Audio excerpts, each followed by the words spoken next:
The final message Kevin sent to his best friend, Mark, was full of hope. He typed, "Just landed in Portland, about to meet her.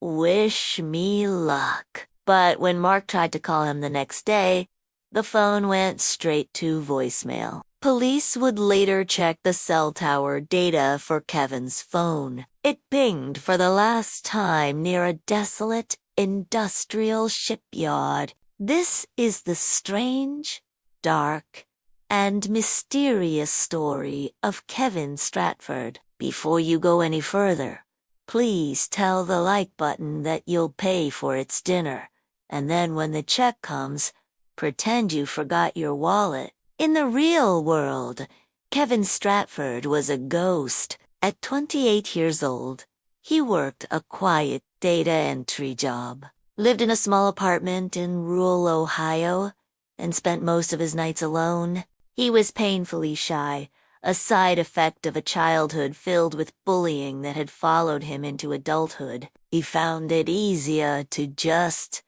not exist. But online, behind the warm glow of his monitor, Kevin wasn't a ghost. In the forums and chat rooms dedicated to obscure 90s indie rock, he was a legend. He was witty, knowledgeable, and confident. His computer was his sanctuary, the one place he felt seen. One evening, a private message notification blinked on his screen. The ping was from a profile named Carla Rose. Her profile picture showed a girl with jet black hair and bright green eyes, maybe 22 or 23 years old. She claimed to be a photography student in Portland, Oregon, and she loved all the same bands Kevin did. To Kevin, she wasn't just a person, she was an algorithm designed perfectly for him. Pixels and words that formed a fantasy he could live inside.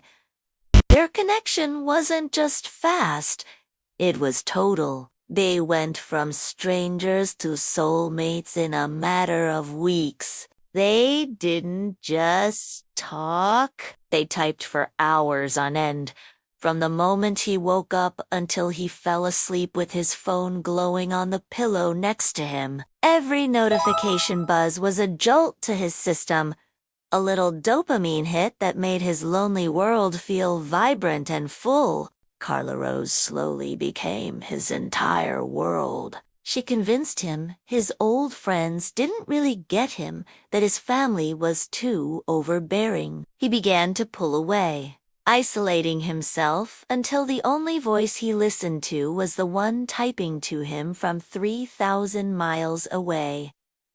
Of course, there were glitches in the fantasy. Every time Kevin suggested a video call, Carla Rose had an excuse. "My laptop camera is busted." She'd type, "I'm too shy. I look awful today."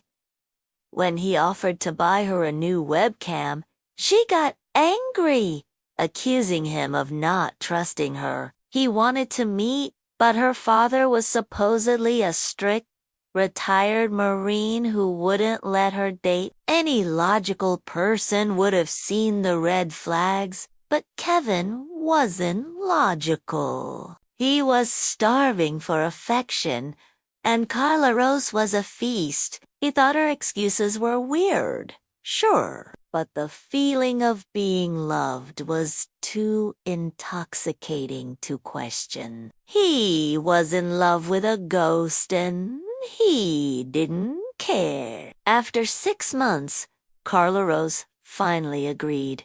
She typed, "Okay, let's do it.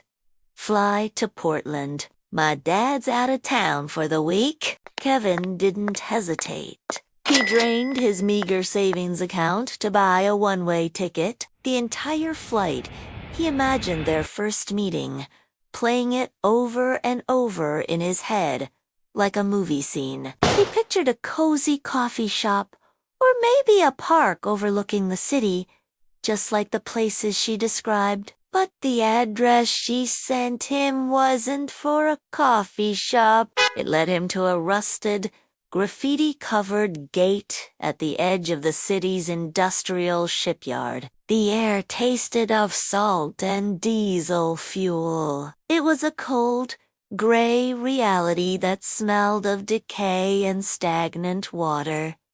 He sent her a text.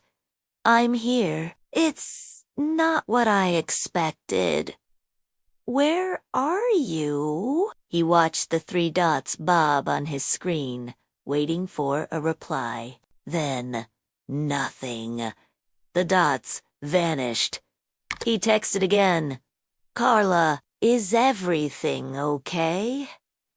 Silence. The girl who had been the center of his universe for half a year simply ceased to exist the moment he arrived at the trap. He stood there for an hour in the freezing wind, his digital dream dissolving into a gritty, terrifying nightmare. Kevin never met Carla Rose. As he stood by the gate, confused and alone, a beat-up cargo van pulled up.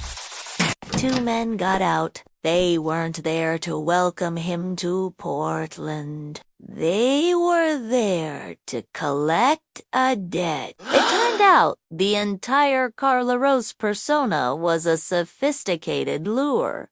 A digital ghost built by a man named David Miller. Miller wasn't a 22-year-old photography student.